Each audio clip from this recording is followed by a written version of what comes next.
اور موضوع ہے فیض اور فلسطین۔ میرے نزدیک فیض صرف انقلابی شاعر نہیں تھے، اس کے ساتھ ساتھ وہ ایک پرجوش صحافی، دانشور، ٹریڈ یونینسٹ، منصوبہ ساز اور حریت پسند تھے۔ لوٹس کا منصوبہ، اس کی تشکیل ابتدا سے لے کر فیض صاحب اس کے روح رواں تھے۔ جیسا کہ آپ جانتے ہیں کہ ان کا تعلق ترقی پسند تحریک سے تھا۔ وہ مزاحمتی ادب کے بہت بڑے وکیل تھے۔ وہ سمجھتے تھے کہ مزاحمت سے ہی آزادی کی کونپیں ٹوٹیں گی۔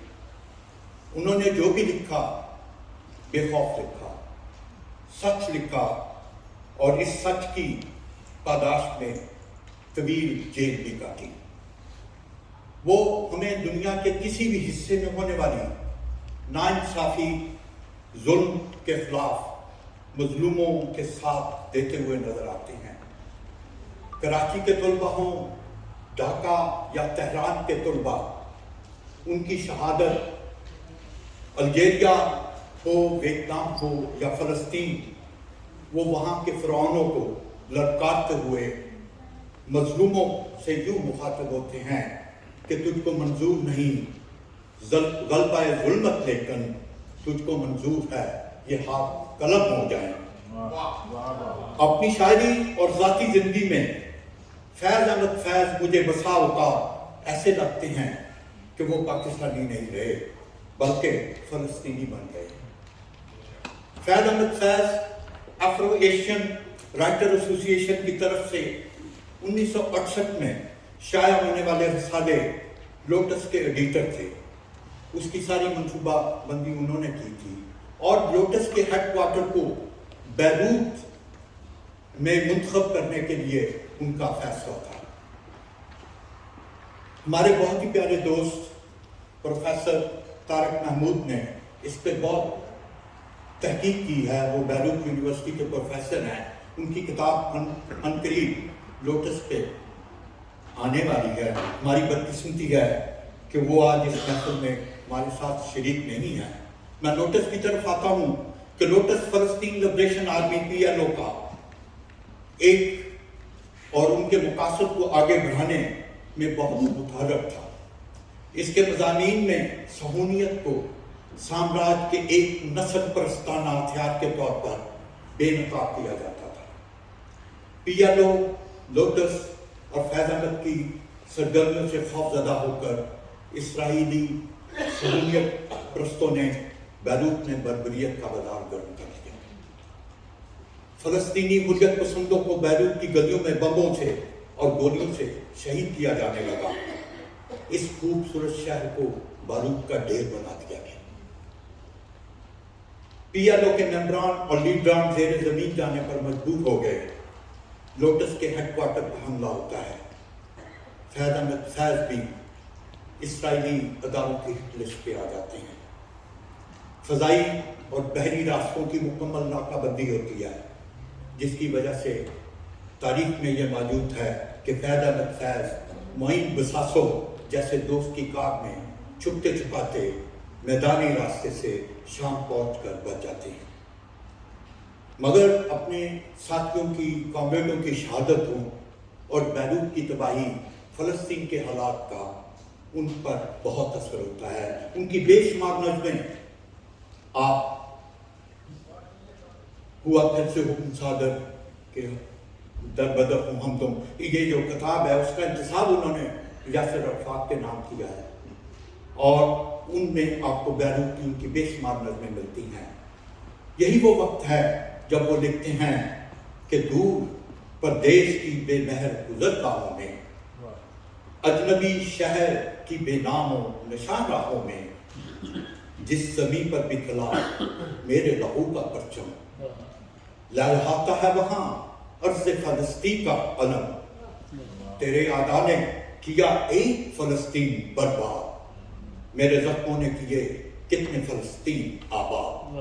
آج آپ خود ملاحظہ فرمائیں کہ فیض احمد فیض کی یہ پیشین گوئی کتنی سچ ثابت ہو رہی ہے۔ آج دنیا بھر میں ہر 15 دن کے بعد نیو یارک ہو، پیرس ہو، لندن ہو، مانچسٹر یا دنیا کے کوئی بھی بڑا شہر، لوگ لاکھوں کی تعداد میں سڑکوں پر نکل کر فلسطین کے حق میں مظاہرے کر رہے ہیں، اور وہ وعدے بلند یہ نعرہ لگاتے ہیں in a thousand, in a million, we are all Palestinian. اور کچھ دوستوں کا تو خیال ہے کہ 2 روز قبل راشڈیل میں بھی ایک فلسطین کی بنیاد رکھ دی گئی ہے۔ گزشتہ ہفتے ایک امریکی سپاہی نے اسرائیلی سفارت خانے کے باہر اپنے آپ کو احتجاجاً آگ لگا کر اپنے زخموں سے ایک نیا فلسطین تشکیل دیا ہے۔ اپنی شہادت سے پہلے اس نے اپنی تمام جمع پونجی فلسطین میں دے دی تاکہ اس سے مزید فلسطین آباد ہو سکے۔ جس درد سے کوئی مقتل کو گیا وہ شان سلامت رہتی ہے، یہ جان تو آنی جانی ہے، اس جان کی تو کوئی بات نہیں۔ صاحب صدر، میں چند حقائق آپ کے نظر کرنا چاہتا ہوں کہ 2 روز قبل کے اعداد و شمار کے مطابق اسرائیلی بربریت اور فضائی حملوں میں جان کی بازی ہارنے والے فلسطینیوں کی تعداد 30,000 ہے۔ ان میں سے 21,000 نہتے بچے اور خواتین ہیں۔ 1.5 ملین افراد پر اسرائیلی حملہ آور ہو چکے ہیں۔ فلسطینیوں کو قحط کا سامنا ہے، اور جب بھوک سے نہتے فلسطینیوں کو کھانے پینے کے اشیاء فراہم کرنے کے لیے امدادی سامان پہنچتا ہے تو اسرائیلی وحشی انسانیت کے قاتل ان فاقہ زدہ افراد کے سینوں اور سروں پر گولیاں برساتے ہیں، جس کے نتیجے میں 2 روز قبل 115 مزید ہلاکتیں ہو چکی ہیں۔ حالت یہ ہے کہ آج فلسطینیوں کو پانی کی ایک بوتل کے حاصل کرنے کے لیے گولیوں کی بچھاڑ میں سے گزرنا پڑتا ہے۔ یہ تمام واقعات انسانی ضمیر کو جھنجھوڑنے کے لیے کافی ہیں۔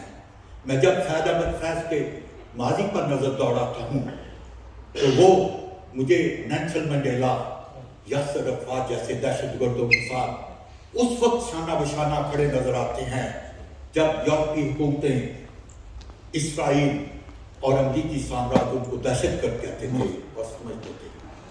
بعد ازاں یہی قوتیں نیلسن منڈیلا اور یاسر عرفات کو نوبل پرائز کے لیے نامزد ہونے پر بھی ہیرو کے روپ میں دیکھ کر شرمندہ نہیں ہوتی۔ آج صورتحال یہ ہے کہ پھر یہی یورپی حکومتیں، صہیونی قوتیں اور نسل پر صہیونی طاقتیں، امریکی سامراج فلسطینیوں کو دہشت گرد کہہ رہا ہے۔ برطانوی حکومت نے تو فلسطینی پرچم کو دہشت گردی کی علامت اور from the river to the sea جیسے نعروں کو غیر قانونی قرار دینے کی کوشش کی ہے۔ مجھے پختہ یقین ہے کہ فیض احمد فیض اگر آج زندہ ہوتے تو وہ ضرور کہتے from the river to the sea Palestine will be free, اور وہ ضرور لوٹس میں لکھی گئی اپنی اس تحریر کو ضرور دہراتے کہ آزاد فلسطین جس میں عیسائی، یہودی، مسلمان، کسی بھی مذہب کو ماننے والے اور نہ ماننے والے امن اور سکون سے رہ سکے۔ مجھے کبھی یقین ہے کہ وہ 15 اکتوبر 1983 کو بیروت میں لکھے گئے اپنے یہ اشعار ایک فلسطینی بن کر ضرور کہتے کہ ہم جیتیں گے، حق کا ایک دن جیتیں گے، بالآخر ایک دن جیتیں گے۔ کبھی کبھی تو میں چشم تصور میں نیلسن منڈیلا، یاسر عرفات اور جارج حواش کو ہاتھوں میں ہاتھ ڈالے فیض احمد فیض کے یہ اشعار پڑھتے ہوئے دیکھتا ہوں کہ تیرے کوچے سے چن کر ہمارے علم اور نکلیں گے اس شاخ کے قافلے جن کی راہ طلب سے ہمارے قدم مختصر کر چلے درد کے قافلے۔